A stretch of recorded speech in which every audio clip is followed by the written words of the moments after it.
You stupid old man. I'm a snake. The greatest thing the devil ever did was make you people believe he didn't exist.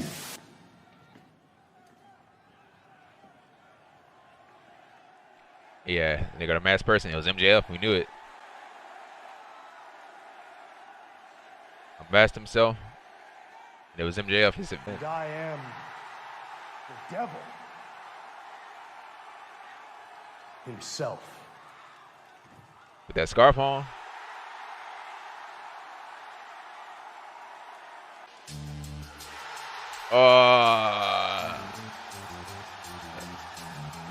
The pop that he got, bro. Oh, man. The Jericho Appreciation Society, for over 5 weeks, the recognized symbol of excellence of sports entertainers.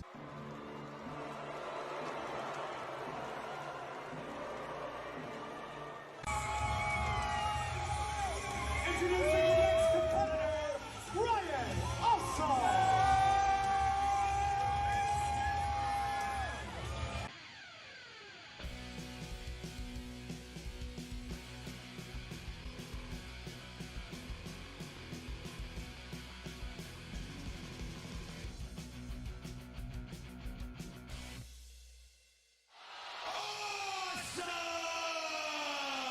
Ladies and gentlemen, my name is Ryan Awesome, and welcome to the Ryan Awesome Show.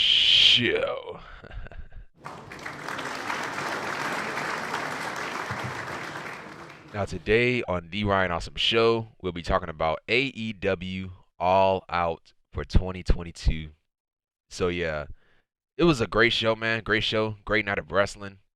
A lot of stuff happened on last night's show. We had some new champions crowned, first ever trios champions crowned, and also we had a return in MJF. That was the biggest thing that happened on the show last night.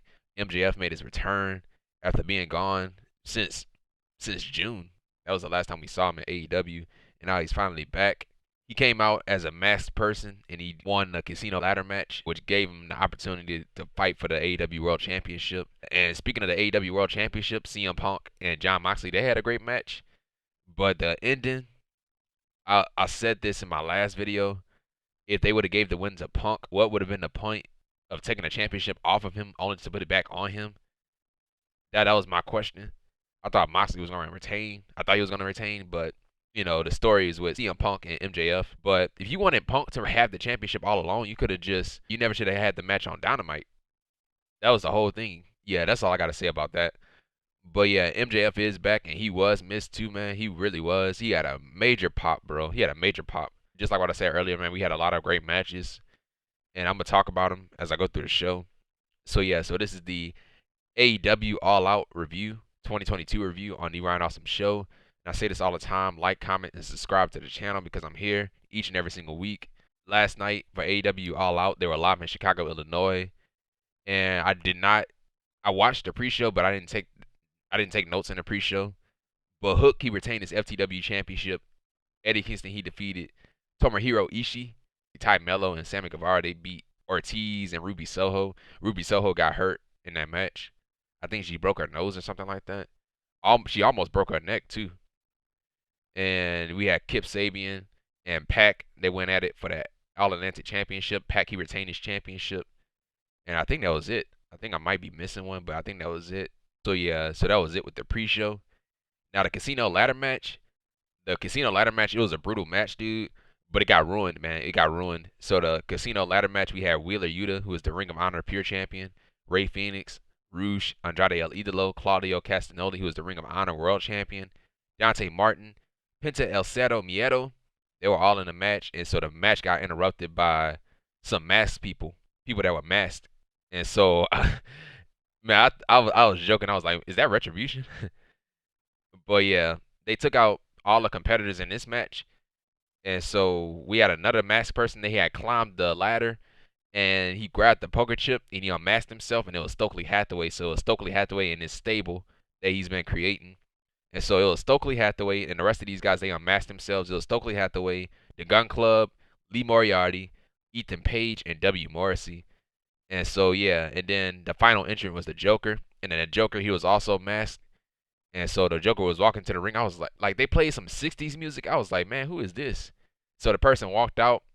I was wondering, like, man, who is this person? And so when a person was walking in the ring, I was like, yeah, that's MJF, man. That is freaking MJF. And I was like, yeah, it gotta be MJF because he had the same mannerisms like MJF. So I was like, man, that's MJF, bro. Stokely, he had gave this masked person the poker chip, which meant that the masked person won the match. And so yeah, and that was it. So the masked person won the casino ladder match, and will get a opportunity for the AEW World Championship. And so yeah, this person was about to unmask himself, and then he decided not to. He was like, nope. And then he walked away with the rest of his stable mates. And so right after that, we had the AEW World Trios Championship Tournament Finals. So the winners of this match will be the first ever AEW Trios World Champions. Hangman Adam Page in the Dark Order. So that's John Silver and Alex Reynolds versus The Elite, Kenny Omega, and the Young Bucks, Matt and Nick Jackson, with Brandon Cutler and Michael Nakazawa in their corner. And Don Callis, he was on commentary. And Kenny Omega, he was all healed up. He was all healed up. He had no compression shirt, no bandages. He was all healed up. And yeah, this was a really great match. This was a great match. It was a close one too, a really close match. There were points that I thought that Dark Order was gonna win. Dark Order and Hangman Page were gonna win. Page, he accidentally buckshot Silver, and so Omega, he had covered Silver to win the match. So therefore, Kenny Omega and the Young Bucks wins the match and are the first ever AEW Trios World Champions, to the surprise of nobody. We all knew they were gonna win. So right after that match, we had the TBS Championship match, and it was Athena versus Jade Cargill, who is the TBS champion, with Kiera Hogan and Leila Gray in her corner. And Stokely Hathaway, he was not there. Jade, she was painted green and she had black hair, so that was a part of her entrance. She looked like the Hulk, a female version of the Hulk. But yeah, we had Jade. She had her finishing move that Jaded to Athena to win the match. So Jade Cargill wins the match and is still the TBS champion, and is 37-0. And so yeah, just like the last match, this match was a close match too.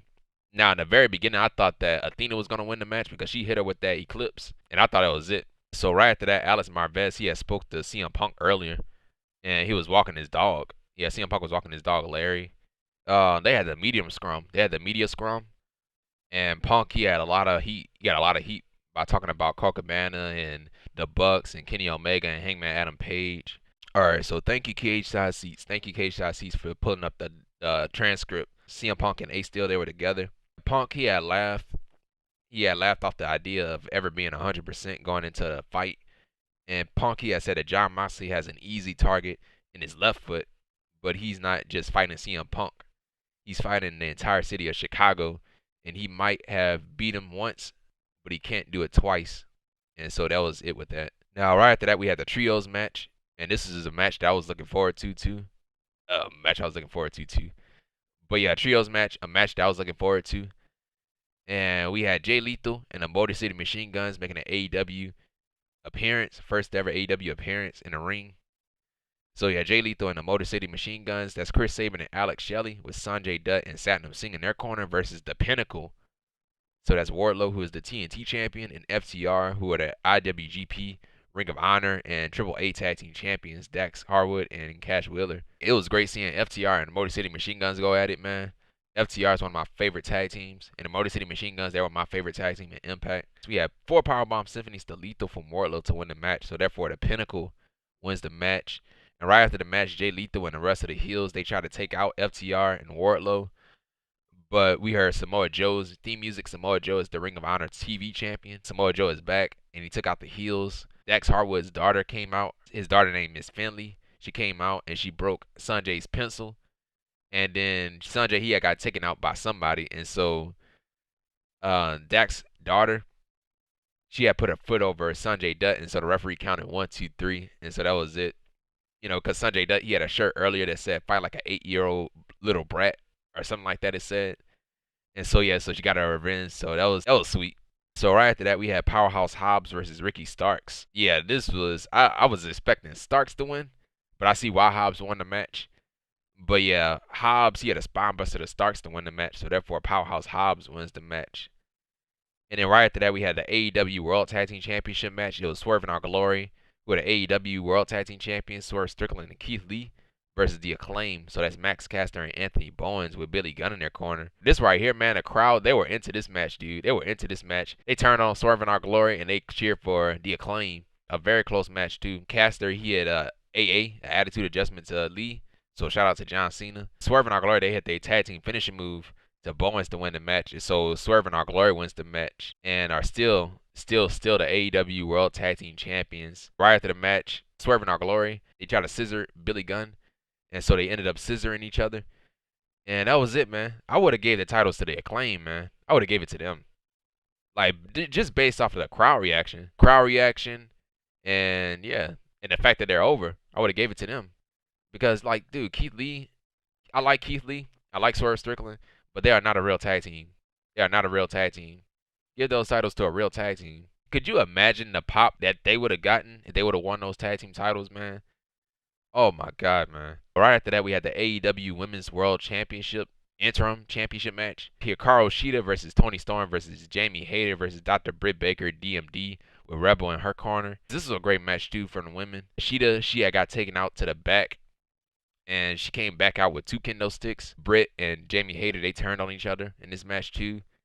And so we had a jumping DDT to Hayter from Storm to win the match. So therefore, Toni Storm wins the match and is the new AEW Women's Interim Champion. And so that was it. So congratulations to Toni Storm.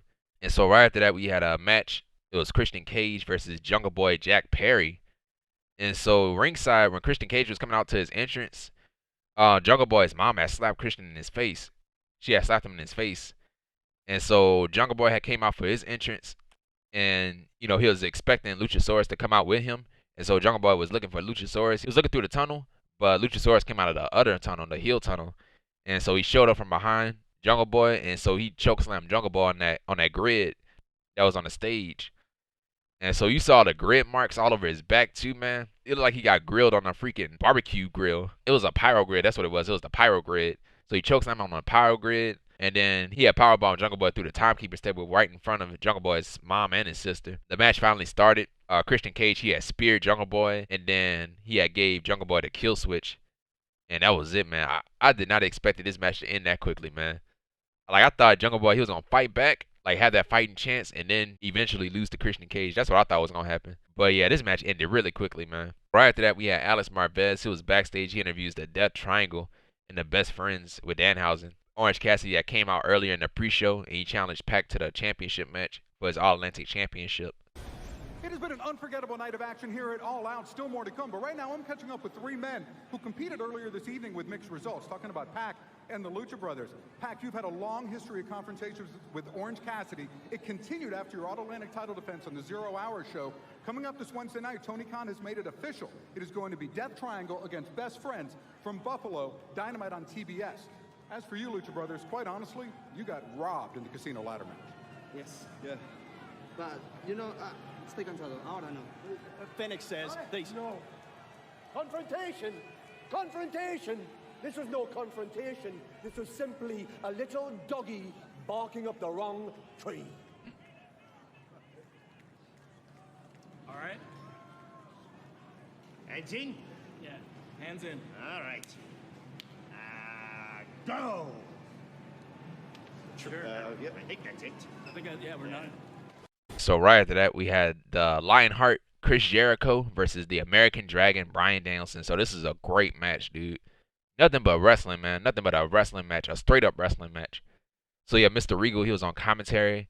And so yeah, if you guys remember, on All Out last year, Bryan Danielson, he made his debut at All Out along with Adam Cole and Ruby Soho. It's a shame to see where she is right now, and Adam Cole wasn't there either. Hopefully they get better too, man. Jericho, he cheated. Jericho cheated to win the match. So Jericho, he had gave Bryan a low blow behind the referee's back, followed up by the Judas effect to Bryan to win the match. So Chris Jericho wins the match. Daniel Garcia, he was watching the match backstage. And so he was disappointed that Jericho had to cheat to beat Bryan. And so right after the match, the rest of the JAS, with the exception of Daniel Garcia, they came out and they celebrated with Jericho. Jericho also, he did not come out to Judas. They played his song for a little bit, and so they cut it to his Lionheart theme song. And so yeah, that was another thing about this. So right after that, we had a trios match. It was the House of Black. So that's Malachi Black, Brody King, and Buddy Matthews with Julia Hart in their corner versus Miro, Sting, and Darby Allin. And so yeah, so Sting, he had spit the black mist in Black's eyes. So that was payback And then we had the Last Supper to Black from Darby to win the match. So Darby Allin, Sting, and Miro wins the match. And so that was it. It was a fun match. But Black, he got pinned. He got pinned in the Trios tournament, and then he got pinned this time. From reports, I heard that Malachi Black, this is probably his last match in AEW. I think he requested for his release, is what I heard. And I'm guessing that he finally got it. Could he be coming back to the WWE? I wouldn't mind. Now that Triple H is in charge, I will get Malachi Black back there. And I heard Bobby Fish he's a free agent now. Well, Bobby Fish, they didn't renew his contract. They didn't renew Bobby Fish's contract. So Bobby Fish, he's out of there. And so I don't know what Bobby Fish would do. Maybe go back to WWE and team up with Roddy, I guess. I don't know. But we got Black and Bobby Fish. They out. Malachi Black, he could have done more, man. He could have done more in AEW. He could have done more. Could have won after that World Championship, TNT Championship. He could have won could have done something big. That's what happens, man, when you got too many talent, man. It's hard to push a lot of people. I saw a video of Black bowing to the crowd with the House of Black, and that was it. So right after that, we had Tony Schiavone. He interviews Daniel Garcia backstage. Yeah, Daniel Garcia, conspicuous by your absence during Chris Jericho's celebration after his big win tonight. Oh, Chris. Where's Jericho? Like Tony said, where were you, Danny? Why weren't you out there with us celebrating the fact that I have now proven to be the greatest pro wrestler and the greatest sports entertainer of all time? Where were you, man? Chris, I never doubted that. I told you last week that you're the greatest ever, but I also told you that you don't need to cheat. And you still didn't. You let me down because of that. For real. You really did. Okay. Listen, I appreciate your convictions, but you let me down as well. So here's what's going to happen. Next week, you got the biggest match of your career versus Wheeler Yuta for the ROH Pure title. And I know you're going to win, but you're going to have to do it without the Jericho Appreciation Society. We're not backing you up next week, you understand me? Chris, this is going to be the biggest moment of my life, and I need you there to support me. What do you mean you're not going to be there? You made your decision. I'm making mine. Like Wow. I said, you're going to win. You're going to beat Yuta, but you're going to do it without Chris Jericho. Good luck.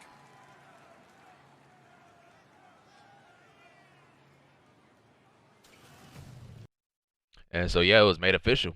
It was made official. So it's Wheeler Yuta versus Daniel Garcia for the Pure Championship of Ring of Honor. And so, yeah, that should be a really good one. Will Daniel Garcia get kicked out of the JAS?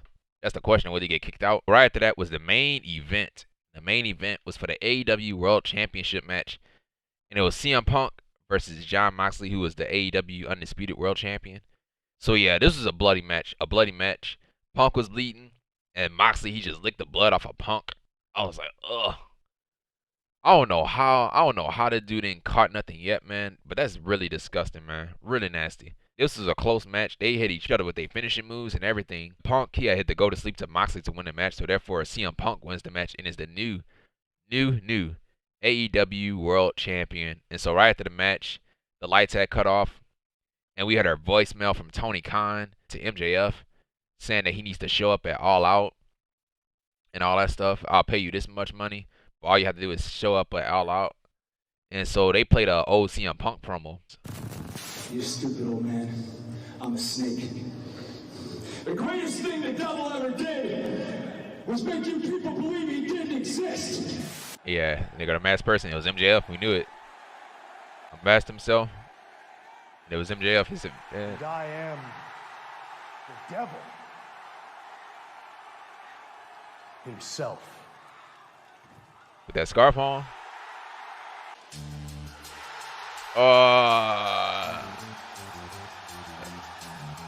The pop that he got, bro. Oh, man.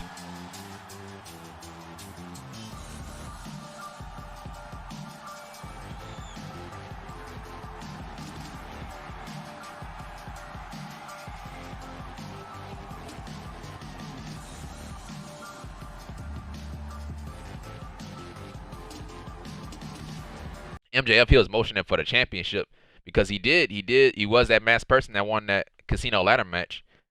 And so he motioned for that championship saying, I'm next. And just like what I said, man, he had a loud pop, man, MJF did. He had a loud pop. He should win the championship. Because if he don't win the championship, what was the point of him going away? What would have been a point of him leaving? Only to come back to lose. What would have been a point? MJF, he's gonna win that championship. I don't know when. Probably at the next pay-per-view that they have is gonna happen. But it's not gonna happen on no Dynamite. But yeah, that was another thing.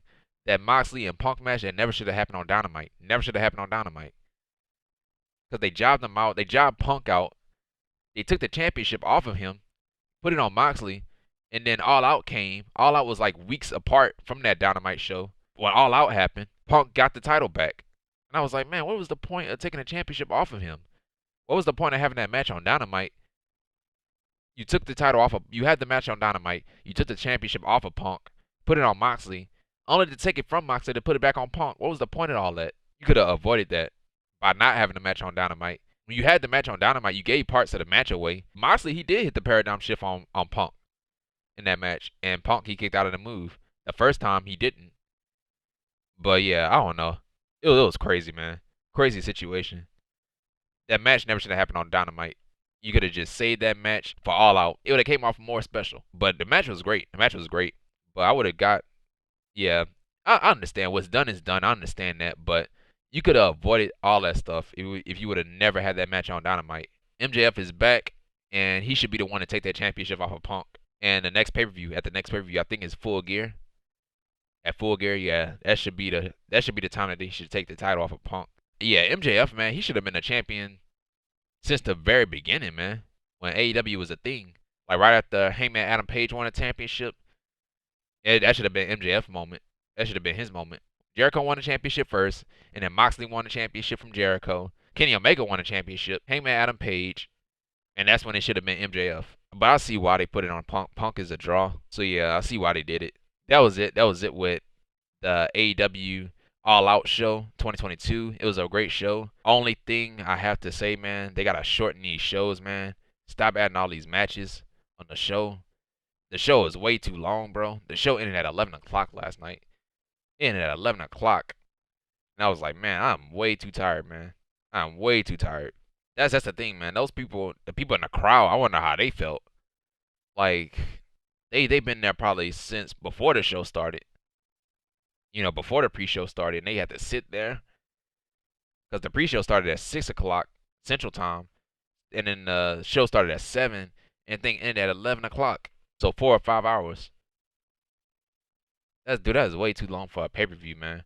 It needs to be at least 3 hours. That's what I would do. For the future pay-per-views, that's what I would do. But yeah, that was it with AEW All Out for 2022 on the Ryan Awesome Show to review. And if you like this video, man, hit the thumbs up, man. What are you waiting for? Hit the thumbs up. If you're new around here, if you're watching the Ryan Awesome Show for the first time ever, hit that subscribe button. And right next to that subscribe button is a bell. Make sure you click on that bell to be the first ones to know when my next video is uploaded, because I'm here each and every single week. Follow me on Facebook at Ryan Awesome Show, or just type in Ryan Awesome, and you'll see it. You'll see the icon, and just click on my name, and you'll see it. I have all my wrestling matches on that show, on that page too. If you want to catch up on any of my wrestling matches, is on that page before it's uploaded on YouTube. See you guys when I see you guys. And once again, guys, thank you for the love and the support for the show. Thank you, thank you, and thank you. And yeah, this has been the Ryan Awesome Show. Take care, stay safe, and don't forget to be awesome. And that's that.